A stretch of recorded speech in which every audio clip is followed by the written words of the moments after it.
Hello, I'm Tony Cimino-Johnson, and I am going to be talking about and teaching you about the Jazz Age today. And I've used Showtime by Stemple. If you want any more information on the Jazz Age, pages 202 to 287 are awesome resources with lots of great information. Okay, let's dive in. We are going to talk about the Jazz Age today in musical theater. This is a transitionary period between the vaudeville shows and the golden age of musical theater. This comes at the end of World War I and at the beginning of the Roaring Twenties and lasts all the way through the Great Depression. The Jazz Age, coming off the heels of World War I, was characterized as a liberation. It included new rhythms and beats. It felt improvisational and free. It liberated the people who listened to the music, but was characterized as the devil's music. Many thought that it would bring sex and drugs and desire to the people in the cities. The jazz music became the first indigenous music, popularized by phonographs, radio, and motion pictures. Therefore, the jazz age became critical to American culture in the 1920s and 1930s, and even musical theater helped to elevate the jazz age. So, what was happening? What was the historical context of the Jazz Age? Well, there were three major events. The first, the end of World War I. This led to the liberation. The second, the Great Migration of Black Americans from the South to cities in the North. This led to a cultural revolution of music and entertainment. The third, the Scopes Monkey Trial, the trial in which religion was put on the stands. It is believed that F. Scott Fitzgerald first coined the term the Jazz Age in his book The Tales of Jazz Age from 1922. Additionally, George Gershwin, a famous musical theater composer, was committed to popularizing songs in his musicals, making them accessible to people across the country, not just those interested in theater. In a thesis by Amy C. Baumgartner, she theorizes that it's believed that George Gershwin paved the way for jazz to become America's only indigenous music by popularizing his music in theater.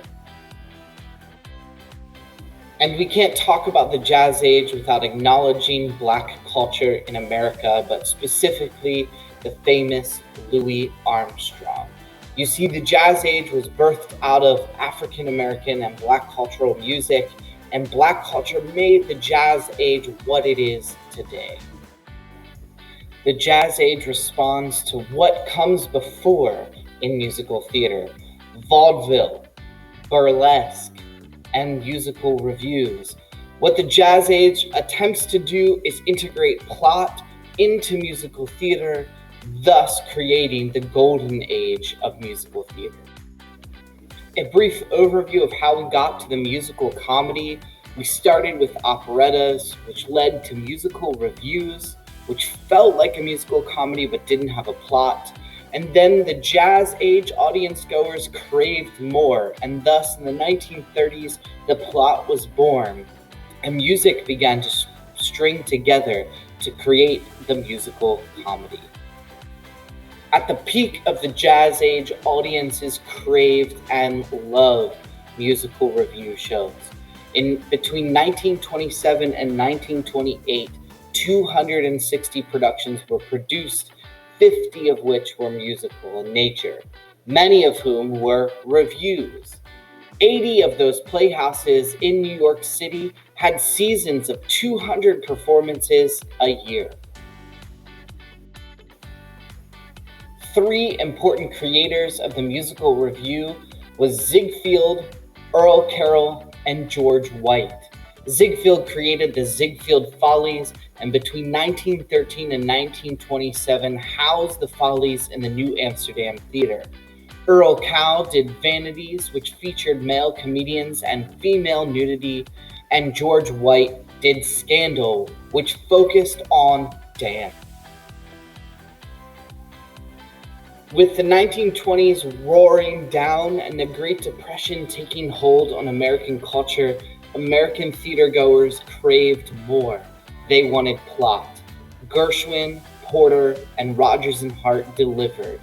Gershwin brothers sought to revolutionize modern American theater and wrote Of Thee I Sing, the very first Pulitzer Prize for drama in American musical theater. Cole Porter, my personal favorite from this time period, defined the 1930s music. He wrote musicals such as Kiss Me Kate and Anything Goes. And finally, Mr. Rogers and Mr. Hart, over a 24 period, wrote together The Girlfriend, A Connecticut Yankee, and Pal Joey. These three men went on to be featured on the cover of Time magazine for popularizing the American musical. Musical theater continued to revolutionize culture in America in the 1930s. In theater, roles were born and discussions were had about the role of the book writer, the composer, and the lyricist. You see, composers wanted hit songs over hit scores because they knew that the creation of the phonograph, broadcast radios, and motion pictures craved hit songs that popularized the music. These songs could be more accessible to Americans who were previously musical illiterate across the United States. As a result of the development of technology in the 1930s, music was released across the country, and composers such as Gershwin and Porter created hit after hit after hit. I encourage you to pause now to listen to two songs, Embraceable You by Gershwin and my personal fave, Night and Day by Cole Porter.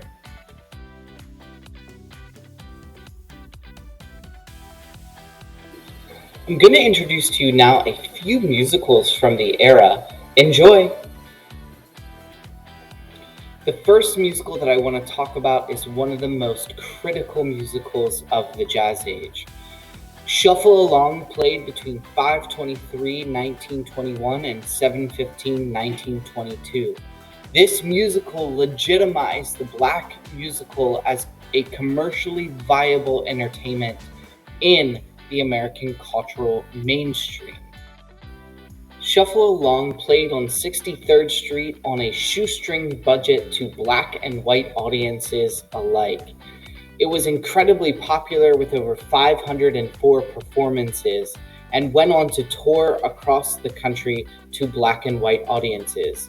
By the time it ended up back in New York City, 8 other musicals were now all black. A recent Broadway revival of Shuffle Along was performed in 2016 on 42nd Street.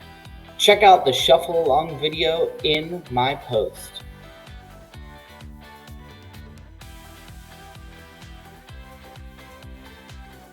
The second musical review I want to talk about is Blackbirds of 1928, which ran from 5/19/1928 to 8/19/1929.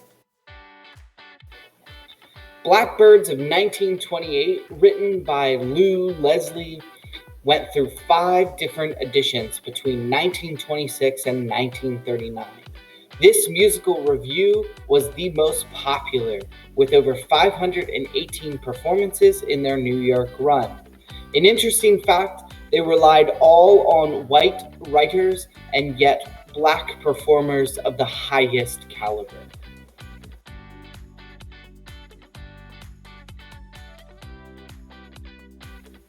The final musical I want to talk about is Bandwagon between 1931 and 1932. Bandwagon, produced by Max Gordon, went on to run in New York for 260 performances. They revolutionized theater technology, integrating a turntable on the stage and moving footlights onto the balcony. Later on, Bandwagon was turned into a major motion picture.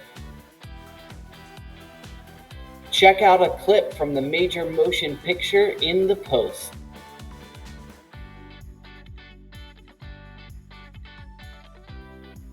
In conclusion, the Jazz Age birthed the American musical. The Jazz Age, which led to the Great Depression, gave birth to the American musical through the desire for more, a plot. In the 1900s, we had vaudeville and minstrel shows, followed by the musical comedies and revue, and then Gershwin and other composers began to integrate plot to weave together their incredible music, thus the American musical. I'll place my prompt in the post, but here it is. Imagine you are serving on a production team that is committed to producing a Jazz Age musical. Which musical would you choose to produce and why? How might the Jazz Age historical context influence and inform your production design and choices? Thank you so much for listening and watching to my presentation on the Jazz Age, the 1920s and 1930s. I apologize for going a little over, but this era is the birth of the American musical. I have loads of resources at the end of this video and on the post if you want to explore more. And again, the book by Stemple is awesome. Thank you.